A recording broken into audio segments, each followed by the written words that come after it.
I want to bring in retired FBI Executive Assistant Director Chris Piehota. He served in the Bureau for more than 20 years. Chris, I'm so glad you're with us because I'm hoping you can help break down what we can see, what we don't see in this video. When you look at it, what are your thoughts when it comes to the actions of the agent who fired his weapon and the agents around him? Well, glad to be with you today and glad to contribute to the conversation. What I'd like to do is paint a picture, first of all, that the ICE agents were operating in what they see as a hostile area with a lot of protests and a lot of folks following them around, acting in ways that are impeding their progress, that are possibly provocative or confrontational. So that sets the stage for the mindset of the ICE agents. In this instance, they were moving and their progress was impeded by that vehicle that was sitting crosswise in the road. They stopped their movement, they got out, confronted the driver. The driver then, for whatever reason, accelerated, tried to leave the scene very rapidly, reportedly struck one of the ICE agents, and then was fired upon with lethal force, and car comes to rest further I'm down the not sure road. So I'm the not ICE sure agents, that I'm we sorry, see her actually strike an officer. Is your it understanding was that she did? reported that one of them, yeah, it was reported that one of them was struck in some fashion by the car.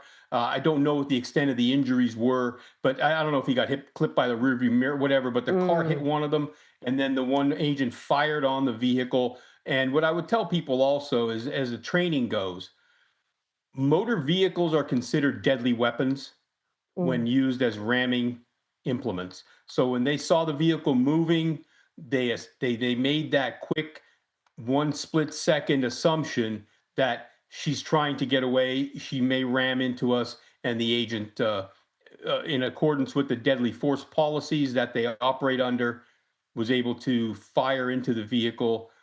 He felt that there was imminent death or serious bodily harm for himself or others around him, and that's what ended in the tragic situation we have here.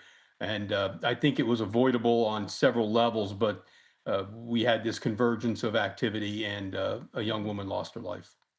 How do you think it would have been avoidable on the part of law enforcement? What could they have done differently?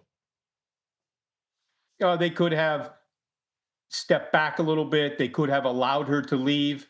They could have engaged in more of a, I hate to use the word friendly, but maybe less confrontational dialogue with her. She may have gotten scared.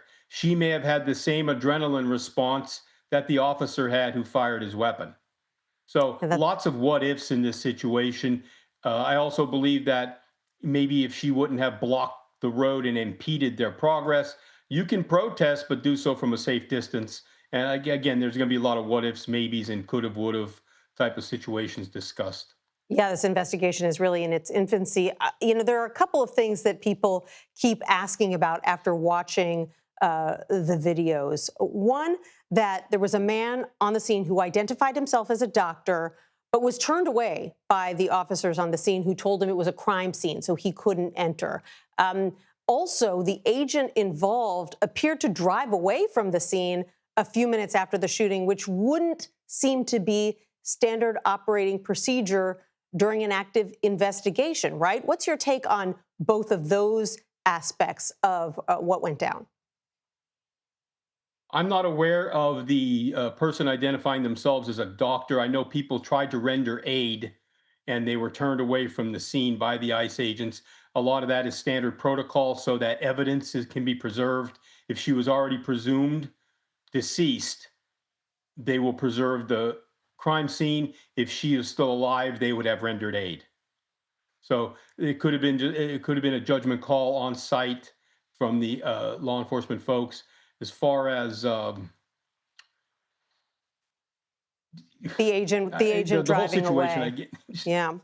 yeah, the whole situation was charged with emotion, adrenaline, and I don't know why that agent departed the scene. Generally, you would remain on site till supervision arrived, and then they would begin an investigative Mhm. protocol, and then he would have been notified of his duties and responsibilities from that point on.